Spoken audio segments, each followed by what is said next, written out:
Hello, everybody. Welcome or welcome back to Tiny Tiger Collective. This past week, I was so excited to see a new video from Lau at Kenshin Crafts show up on my YouTube subscription feed. In this video, Lau shared his fountain pen preferences through 20 joyful, interesting, and generative questions that he designed. And I thought, what a wonderful opportunity to open up my fountain pen collection to all of you and go through these 20 questions that he created. I have the 20 fountain pen questions written here in my Hobonichi weeks. And I haven't actually scripted or even thought extensively about my answers to those questions. So I hope this video comes across as a spontaneous and heartfelt conversation with you, my fountain pen friends, and not as a rambling and disorganized mess. The first question is flat tops or cigar shape? And I have to confess, when I first got into the fountain pen hobby, I could not stand the look of cigar-shaped pens, such as the Pilot Custom 823 or my Platinum 3776. This one is Kanazawa foil with a Matsutora design. My overwhelming aesthetic preference is for flat top pens, which I think is perfectly encapsulated in the Sailor Shikiori Pro Gear Slim. The flat top allows the pen to have a finial design, which for sailors is in their anchor logo. And having a finial design for me just adds that extra sparkle of joy and sometimes surprise when I'm using a pen to be able to uncap, post the pen if I feel it needs it, and then to see the little finial design shine up at me in long journaling and writing sessions. However, over the years, I will say that cigar-shaped pens are starting to warm up on me, particularly because I've had so much joy using a lot of my cigar-shaped pens, such as the Custom 823, that it's made it quite easy for me to fall in love with this shape and this style. And for that reason, I now am very happy to collect both. The second question is gold or silver tones. And I'm going to say all of the above. I love really any kind of pen if I think it complements the barrel and the design of the pen itself. One of my favorite combinations would probably have to be white and gold. So this Sailor Pro Gear Slim in the Meigetsu colorway is for me something that I generally gravitate towards as a combination that is timelessly and consistently beautiful. That said, I think deep down in my heart, the mix that has always resonated the most with me would have to be black and silver. In fact, when I got married 17 years ago, our wedding colors were black and silver. Black and silver for me is not only so classically elegant, subdued, that kind of quiet beauty, but it reminds me of a night sky sprayed with stars. So I will always go for black and silver as a combination. Something as warm as the Custom 823, which I have in the amber colorway, for me does actually work better with gold tone. So the warmth of having brown and gold is a match made in heaven. And then I have to say, My champagne tone metals, such as here the Sailor Progear Slim Ama Otto in the tall or winter colorway, has champagne trims. And I find this is so subtle and gentle and is almost that middle way between the silver and the gold and satisfies my admiration for both of those metal colors. Although my Pilot E95S is gold toned in terms of its clip and its trim, the fact that this prominent cap over the top is in a champagne gold really highlights the ways in which a good pen designer, such as Pilot, can blend different metal tones, going with both gold and champagne gold in a way that is extremely beautiful. To a smaller extent, this Sailor Progear Slim Amaototo is unique in the Progear Slim lines in that it offers a 21 karat gold nib.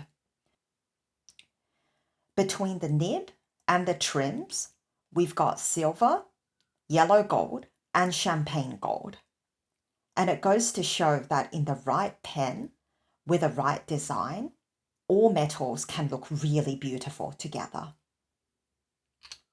The kind of metal trims that I would like to see more of is, I suppose, some kind of brass, antique gold, and or bronze.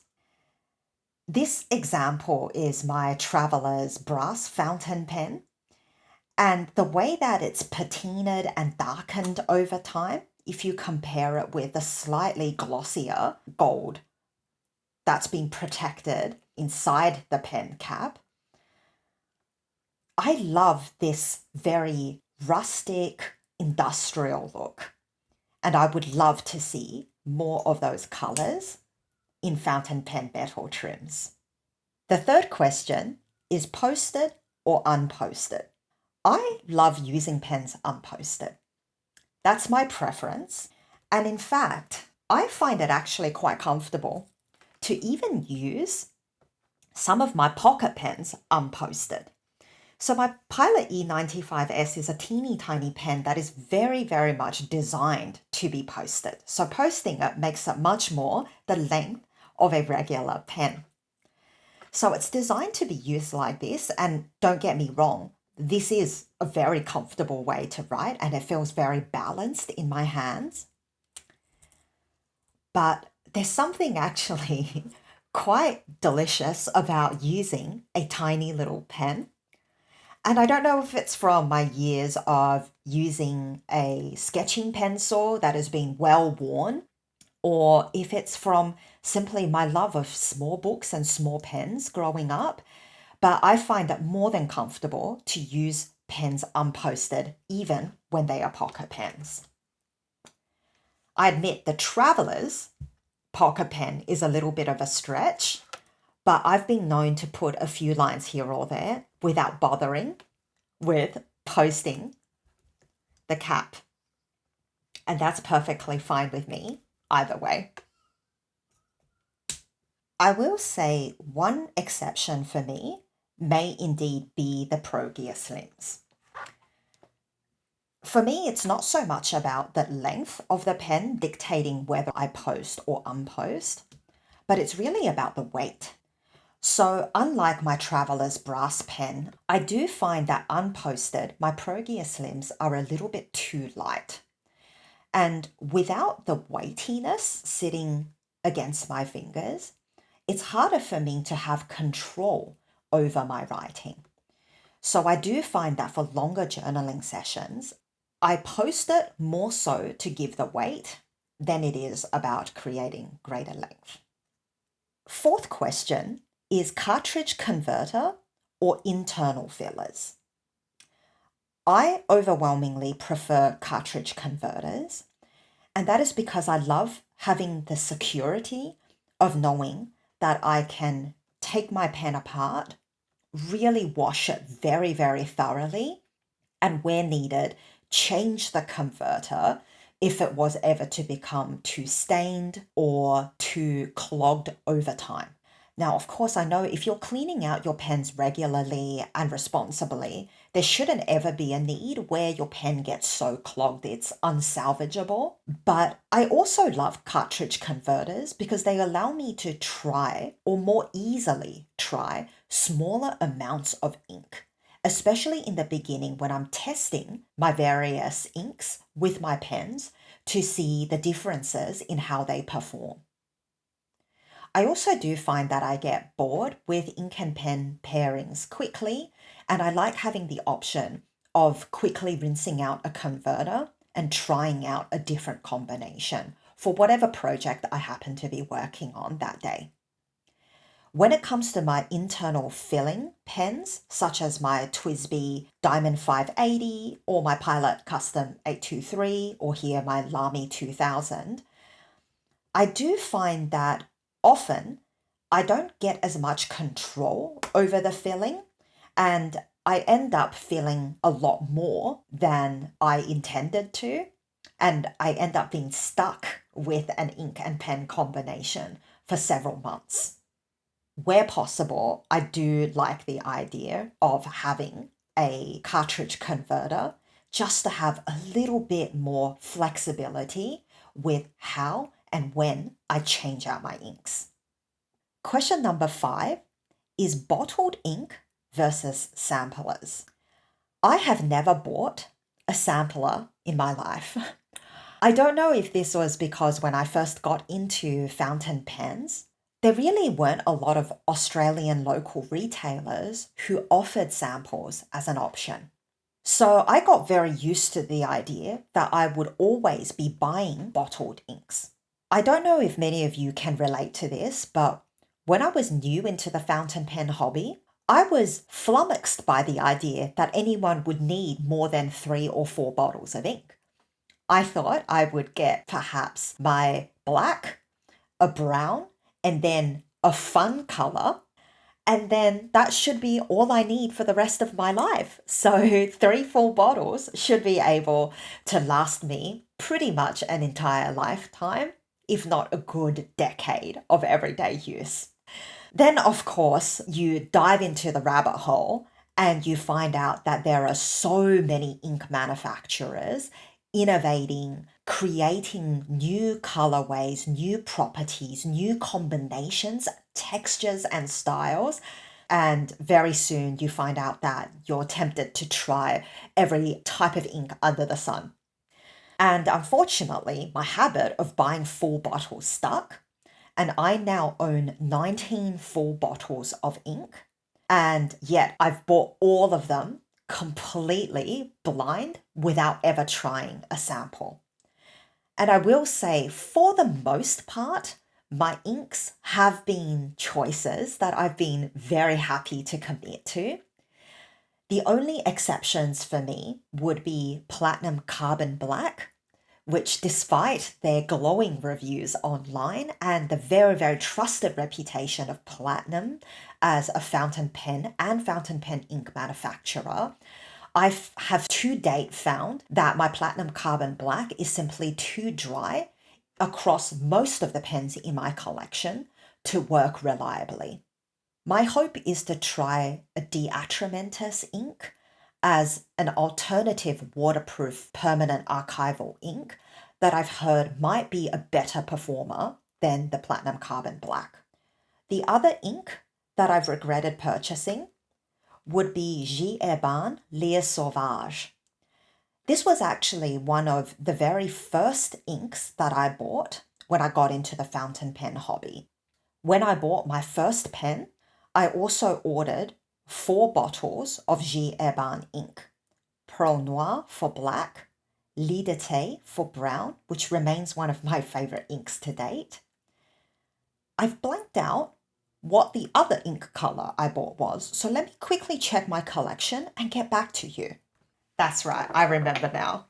So these were the first 4 bottles that I ever bought when I got into the fountain pen hobby. Pearl Noir for black, Lit de Thé for brown, Poussière de Lune, and Lire Sauvage, and the purple and the green were meant to be my fun inks. And I purchased these over 12 years ago from a British retailer called The Writing Desk. Hello everyone, this is Editing Helena here. I'm sorry to tell you that at this point, I think my iPhone ran out of storage and the video cuts out.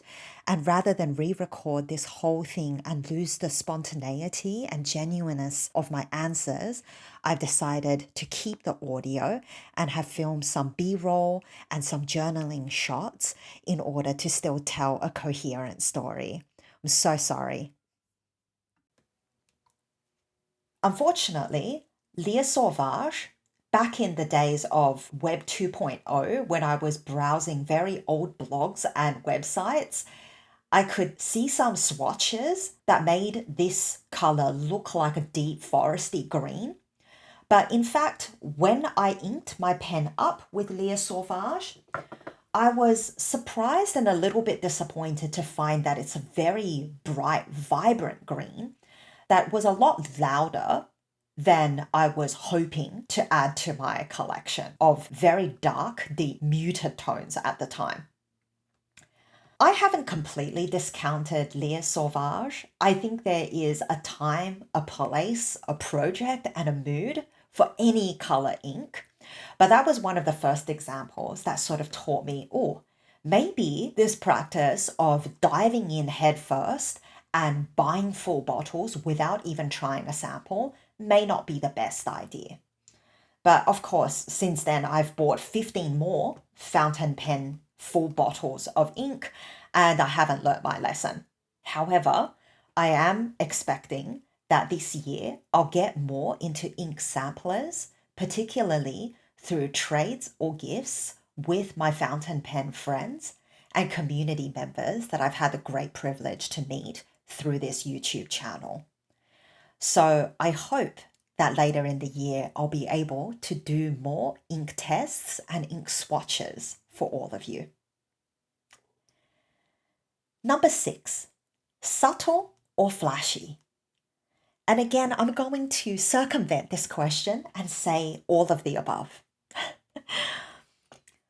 Recently, I had the opportunity to reflect a bit more about why I choose the pens that I've chosen across the formidable number of brands of manufacturers and makers out there.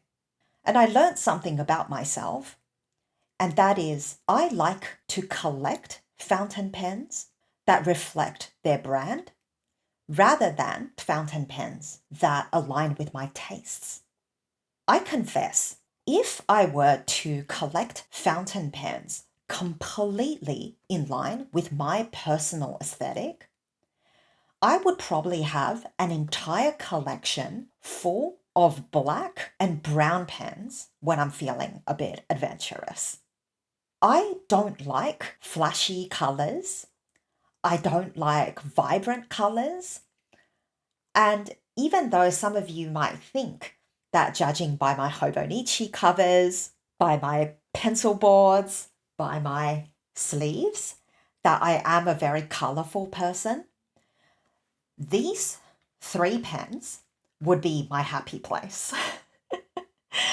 Deep down in my soul is a 14-year-old goth girl who wants to only write with very, very understated black and dark pens for the rest of her life. But I think my life would be very boring if I designed my home, my wardrobe, my stationery, and indeed my fountain pens purely in line with that taste. And as a business professor, I'm also really fascinated by fountain pen manufacturers and companies. And I really love collecting fountain pens that reflect something of the brand. So an example would be Kaweco. Kaweco is so well known for creating their pocket pens, the Kaweco Sports, in a wide array of colors. So much so that I've seen YouTubers who have 20 plus Kaweco sports, and when they open up their cases, it looks like they're opening up an old pirate's chest filled with sapphires, rubies, topazes, pearls, and all other precious gems and stones. So one of the pens that I had to try with Kaweco Sports was this iridescent pearl. There is probably not much about the iridescent pearl that reflects my tastes, but it's something that reminds me of an incredibly popular design that Kaweco put out and really works so well with the material of the lightweight resin. So because of this, I am really happy to own this Kaweco iridescent pearl, even if it's not necessarily something that coheres with my aesthetic tastes. I confess I'm also not someone who necessarily loves something as flashy as my Kanazawa foil. But if you've watched a previous video about this pen, then you would know that one of the reasons why I chose to purchase this pen, despite some would say a quite high price point, is because I just returned from Kanazawa, where I took my son, my partner, and we had a really wonderful time. In fact, the first ice cream that we allowed our son to eat at 19 months old was a sakura flavored soft serve covered in gold foil that we bought in Kanazawa. And he was so happy eating that ice cream that he stomped his feet, and that joy was radiating through his body. My son is also born in the year of the tiger, and hence he is the tiny tiger that I've named my channel after. And he was born amidst the pine grove. So this pen has deep biographical meaning for me, and that is why I chose this pen, even if the brightness, the eye-catching nature of this gold pen is again not necessarily something that I think reflects my personal aesthetic tastes. Number 7 is ink window or no ink window. I have to say I love ink windows. I find it so helpful to have that little warning before my ink runs out. It is frustrating to me when I'm deep in a long form journaling session. Perhaps I'm pouring my heart out or capturing a really happy memory that happened, and I'm deep in flow, and all of a sudden I get a skip or a hard start. I get scratches across my delicate Tomoe River paper and my Hobonichis, and then I realize, my pen's run out of ink. And indeed, you unscrew, you see that empty ink cartridge, and you realize, I need to stop, I need to rinse things out, I need to let it dry, and then I need to fill things up again. And because I tend to fill up my pens using a syringe, I just find it a lot more precise, a lot less messy. I'm not drawing up ink through the pen from the nib itself, but I'm actually having to wait for the ink to push through the feed and the nib. So unless I aggressively prime it, I do have to wait 15-20 minutes before I'm able to journal again. And sometimes that is just enough for me to lose the flow of my work. Or indeed, if I have a short 45 minutes before my workday begins to journal as a busy mum who works full time, that delay, that interruption could mean that I run out of time for journaling and I end up having to start work and then maybe come back to that journaling session the next morning when maybe I've forgotten some of the immediate details or lost the emotional resonance of that journaling session. So an ink window is very much appreciated. I will say my Lamy 2000 has somewhat of a very interesting ink window. So there is actually a translucent bar here right above the grip of this pen. And this is often described as an ink window. But I admit for the life of me, I can't use this ink window to figure out how much ink I have. As you can appreciate, the ink doesn't exactly reach right up to the edge of the barrel. There is meant to be a narrower column inside that gives a hint as to how much ink there is left. And most of the time, unless I'm using an incredibly saturated ink, or there's a lot of ink in this pen, I can't really tell whether or not I have any ink left in the barrel, which defies the purpose when you can only see it when it's just been freshly inked up. So far I haven't been able to make this ink window work for me. And for me, it's just a beautiful translucent bar on the barrel and not really a functional ink window. What has been more functional for me are my Demonstrator pens, the TWSBI Diamond 580 and the Pilot Custom 823, by being able to physically see the ink and how much ink I have left. This has been the most helpful indicator. Question number 8 is twist cap or snap cap. I love snap caps because of the tactile feeling. My favorite snap cap would have to be those designed by Lamy. I can't tell you how ridiculously satisfying this feels. Oh my God. I could do that over and over again. That being said, my snap caps definitely have a tendency to dry out faster than my twist caps. And I know that varies from manufacturer to manufacturer. So for example, the iridescent pearl Kaweco Sport being this lightweight resin material, the ink evaporates so fast out of this pen despite being a twist cap. Now you can compare it with its sister, the Kaweco AL Sport. So this is aluminium. This pen, simply by being a different material, doesn't dry out or evaporate as fast as this pen with the exact same cap design. I also know that Platinum has a proprietary cap mechanism which provides a bit of a spring at the top, which is supposed to seal a cap so well that even after 1 year, you can still find the ink flowing out of the pen. I guess either of those two are better than no cap at all. And as excited as I was to try the Pilot Vanishing Point with its incredibly innovative click mechanism, I do find that this ink dries out so fast in this mechanism. When I used to use this pen for all of my long form journaling, I found that I was so anxious to not even think too long about what I was going to write next. I would be finishing off a sentence or a word, and I would be bidding myself to think about what was going to be my next line, my next paragraph.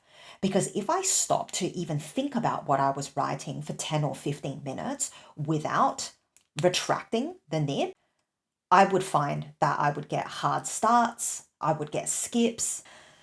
It was quite a bit of a challenge to use this mechanism. So twist or snap, better than click.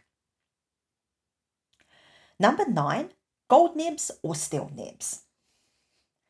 So my first ever fountain pen was actually a Lamy CP1 that I don't include in my collection anymore because it burned me so much off the idea of fountain pens that I stopped using fountain pens for 10 years and decided that they simply weren't for me. That was a steel nib fountain pen. And it took many, many more years of research before I felt confident enough to reignite my love of fountain pens. And after extensive research, I invested in this Pilot E95S.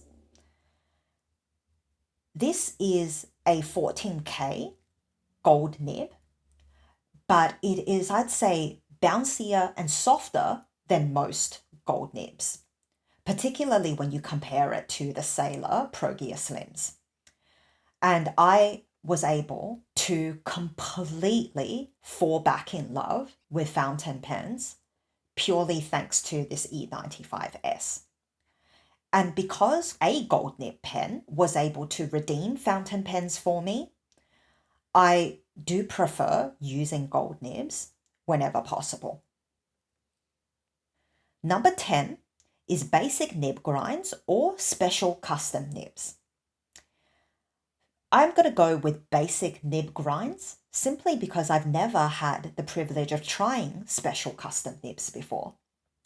I live in a part of the world that isn't very much connected to a vibrant and lively fountain pen community. And I haven't had the opportunity, particularly while my son is almost 3 years old, over the last 3 years since I've gotten very serious about fountain pens, to travel interstate or even travel internationally to go to a pen show where I can meet nibmeisters.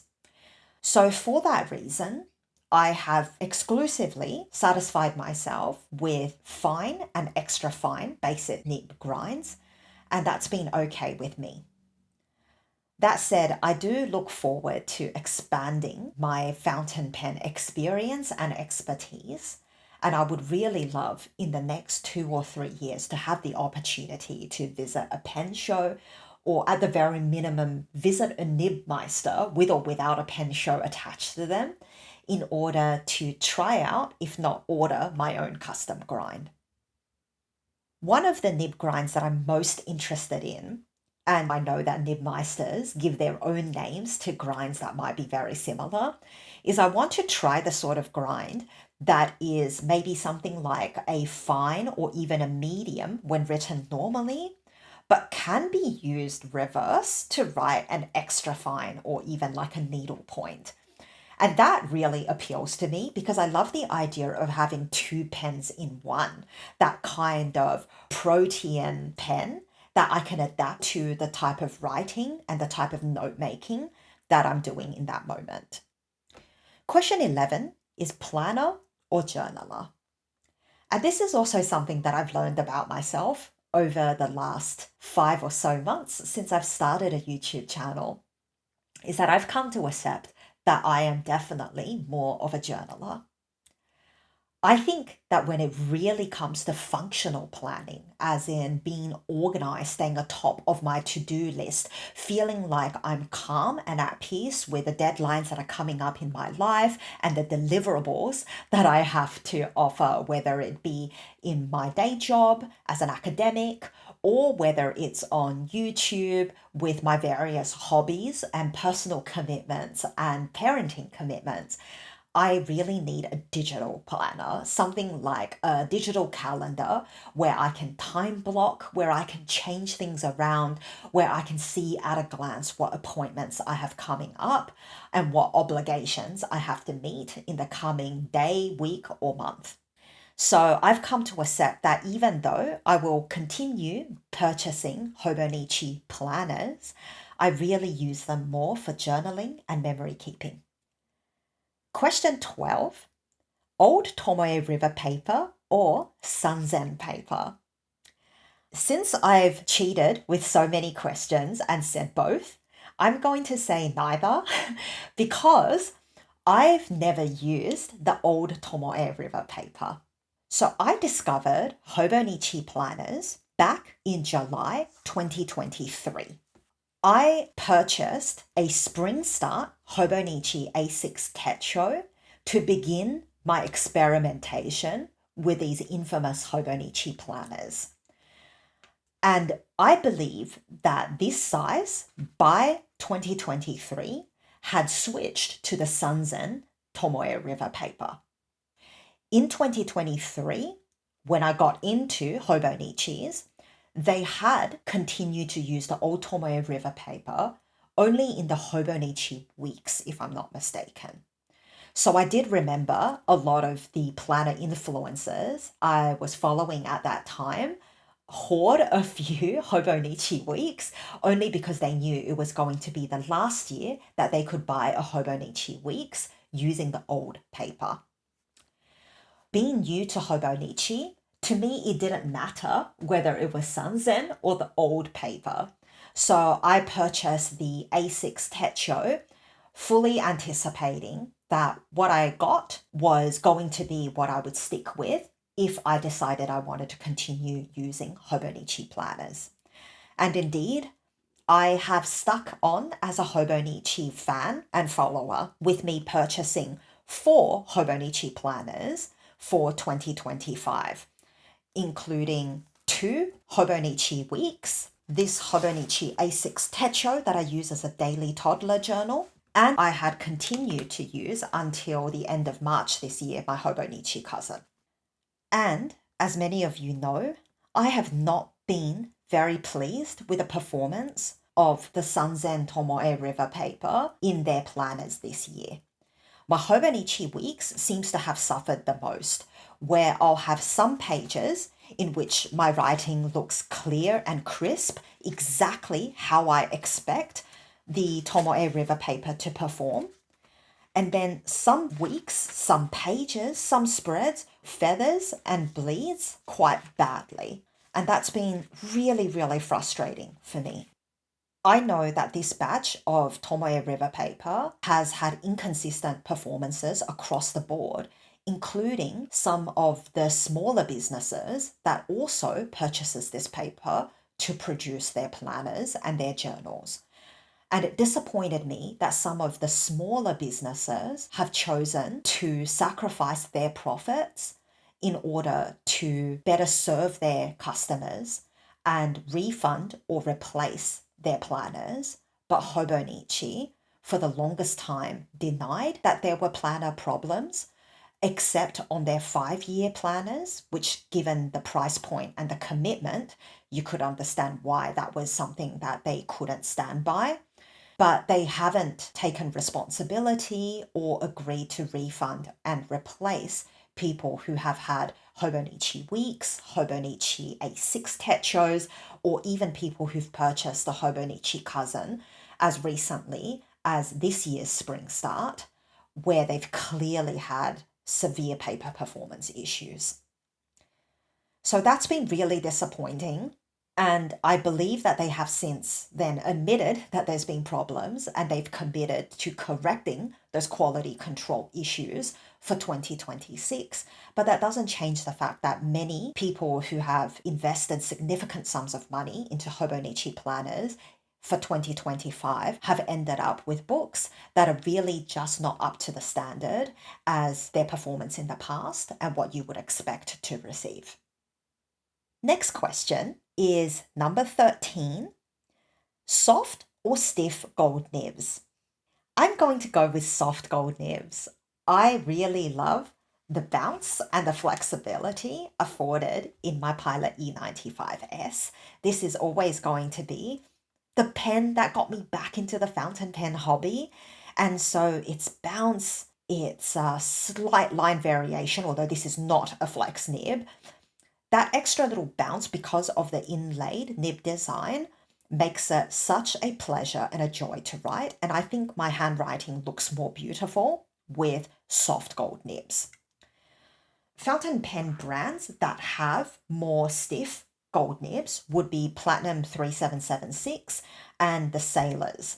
And I won't comment on my Platinum because if you've watched a previous video of mine about this fountain pen, then you'll also know that I think there is a manufacturing issue or a kind of a potentially a tine alignment issue with my Platinum nib because it is much more scratchy than I believe it ought to be. So I'm going to get this investigated and hopefully tuned and corrected by a nibmeister in the future. My Sailors, though, definitely are a stiffer gold nib. Even my 21 karat gold nib, I would say, is stiffer than you would expect. And although I love them and use them every day, when it really comes down to preferences, I'm always going to pick the soft nib over the stiff. Question 14. Shade, sheen, or shimmer? And I'm going to go back to all of the above. I love any of those 3 properties over inks that are completely flat.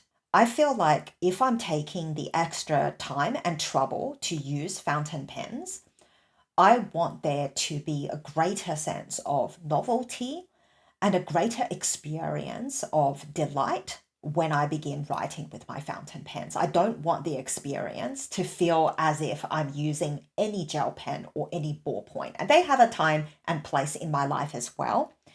But when it comes to fountain pens, one of the real advantages of them, in my mind, would be the ability to experiment with interesting inks. My favorite property would have to be shading, and that comes through with my love for watercolors. I love the depth and the intrigue that shading provides, particularly on less saturated or lighter toned inks. I love that they can look like clouds, that they can look like smoke, and you get that variability when you're using a good shading ink. By far my favorite pen to use with shading inks are fine nibbed but wet nibs, such as my Pilot Custom 823. And you'll see this was the instrument that I chose to write out these 20 fountain pen preference questions that Lal designed using J. Urban's Ombre de Birmanie. My sailors are medium fine nibs, and I find that when I ink them up with the exact same inks like Ombre de Birmanie or Sailor Shikiori Yozakura, the shading properties will show up so much more in the Custom 823 than they do in my Sailor nibs. Question 15, brand names or custom maker pens? In my collection, I currently only have brand names. I've Pilot, Lamy, Sailor, Platinum, Twisby, and Kaweco, and one Traveler's Company. Although I have been very tempted by a lot of custom maker pens, I feel like investing in a custom maker pen, usually, though not always, at their higher price points because of the craftsmanship that goes into one artisan or a very small workshop factory making the pen is going to be higher, especially as you would expect that custom makers are thinking about their supply chain responsibly and deliberately and paying themselves and their workers a fair wage. And for those reasons, I see myself getting very serious about collecting custom maker pens later on in my fountain pen collecting hobby. Although if I am going to be investing in a custom maker pen, I also want to really get to know the artisan and support marginalized artisans whenever possible. If any of you know of custom makers that you have been proud to meet, proud to get to know, and proud to own their pens, please share it with me in the comment section. All right, where are we up to?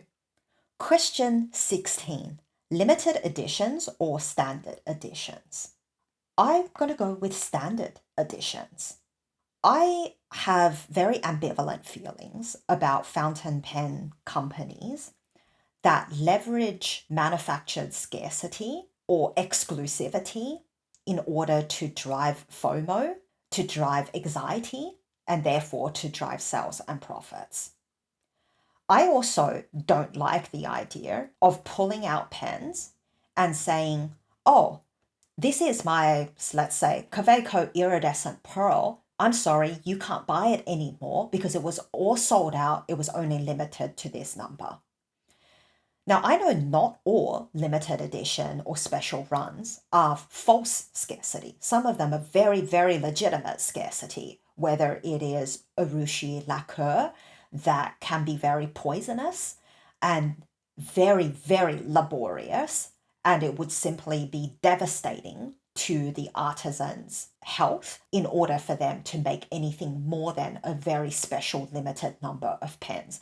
And that goes for a range of fountain pens that use rare or dangerous materials that require an extremely high and precious level of skill and expertise.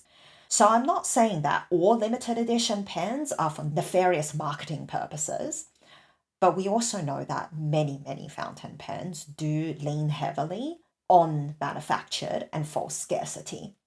And I would like, wherever possible, to avoid supporting brands that I find overexploit that type of marketing gimmick. I would much prefer to own pens that are infinitely available. I feel confident that if I say I have been so happy to use my Lamy 2000, and indeed it redeemed Lamys specifically for me after my disastrous experience with a Lamy CP1 as my first ever fountain pen, then I know I can confidently recommend that to my friends and invite them to take my pen home, to borrow them for a few weeks or even a few months to try them out for themselves. And when they are confident that they would love to add this pen to their collection, they can go and purchase this pen from Lamy anytime they want. And that really appeals to me rather than pens where I have to say, well, I got it and you don't get to have it unless you're willing to pay 5 times off of some scalper on eBay. Question 17. I don't even remember writing this question down. I think it says new or used pens. I would probably say I'm quite indiscriminative about both. Currently, all my pens were bought new, and that's more because of availability than necessarily an intentional choice on my part. If we had a thriving secondhand market for fountain pens in Australia, I wouldn't hesitate to purchase used pens, particularly if I know that it came from someone who bought it new, and if I understood that they were a fountain pen lover who took good care of their pens. I am accustomed to purchasing vintage clothes, so I'm certainly not someone who feels uncomfortable using things that belong to other people, even wearing things that belong to other people. And I think overall, that is a more environmentally responsible decision. So, where I can, I think I would love to be able to own used. Some of my discomfort with the secondhand fountain pen market comes from the fact that I do know that there are people, again, who are more interested in maximizing profits, and they might purchase used fountain pens, secondhand fountain pens, and they capitalize on maybe people who don't recognize that a pen might be actually quite expensive, and they snap it up and then they resell it for a profit. And I don't want to encourage that kind of behavior, and it's just not aligned with my values. So I generally try to avoid those kind of posts where it has been transparent that someone's been like that. And as such, it has made me a little bit reticent about buying pens secondhand.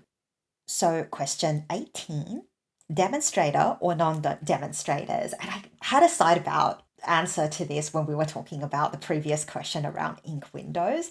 So it shouldn't surprise you to say I love, love, love demonstrators. I love just how unambiguously you can check how much ink you have left in your pen.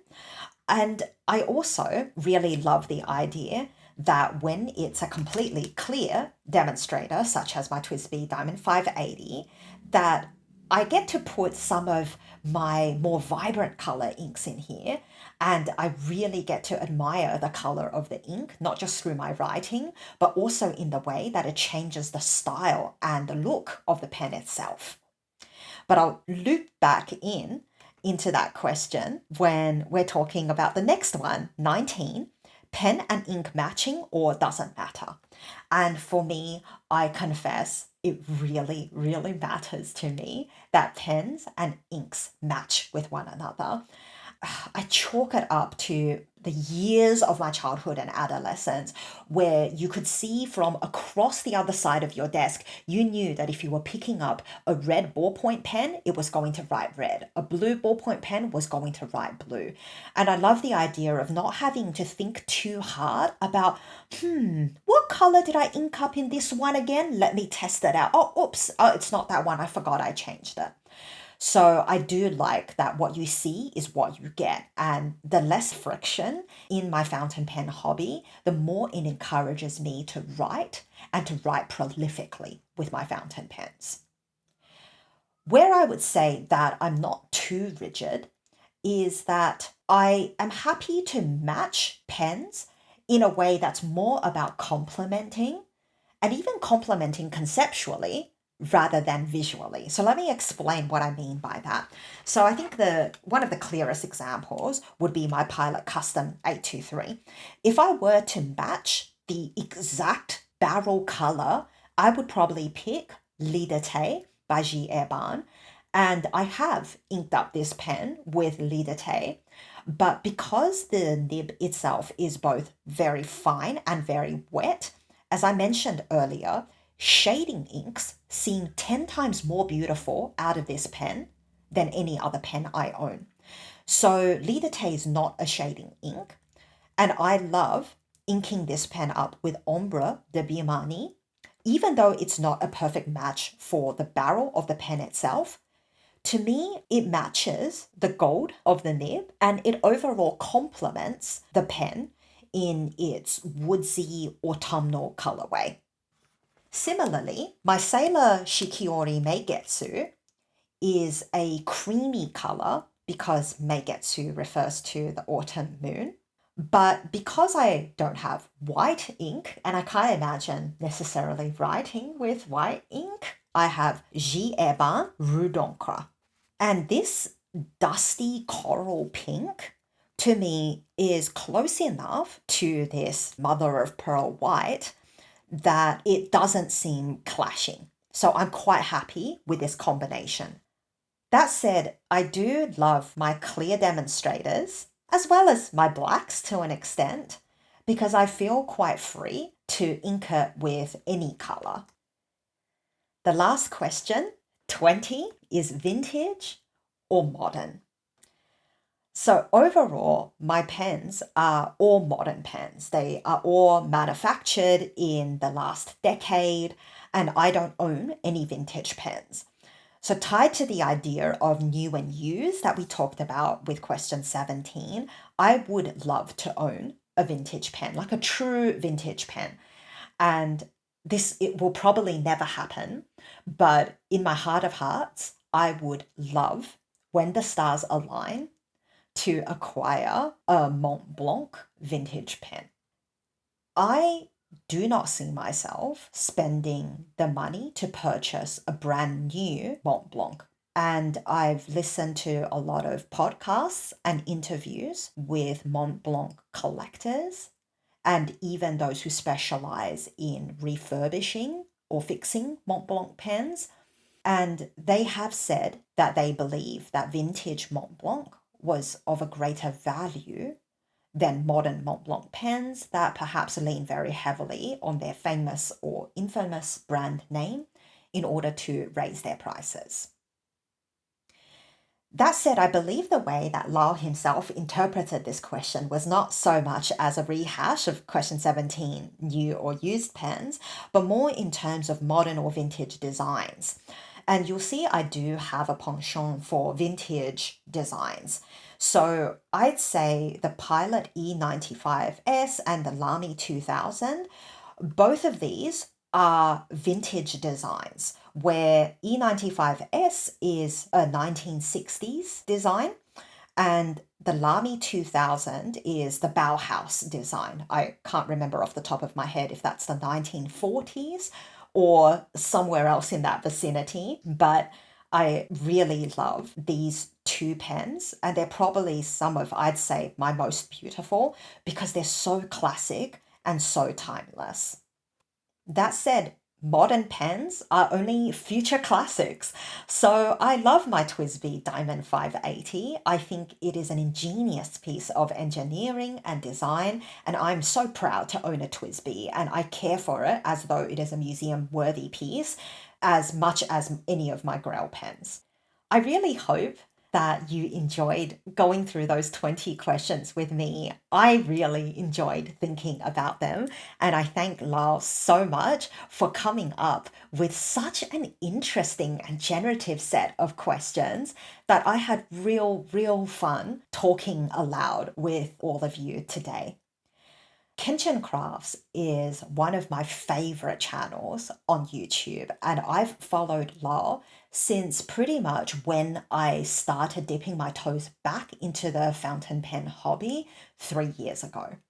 Lau's videos are so genuine, so warm, and inviting.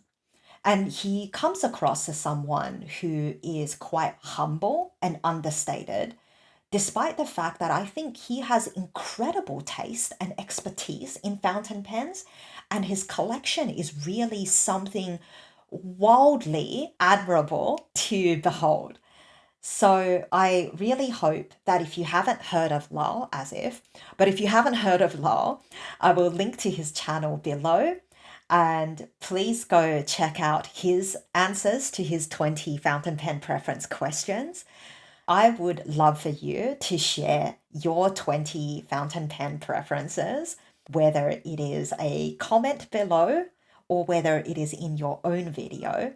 And if it's your own video, please come back and link to it for us. And I'm sure me and other people in this community would love to hear what you have to say about your fountain pen collection and your preferences. So thank you so much, as always, for being here. I appreciate your contributions, your time, your engagement so much. And I look forward to seeing you in my next video in a week's time. But until then, take very good care of yourselves. Bye bye.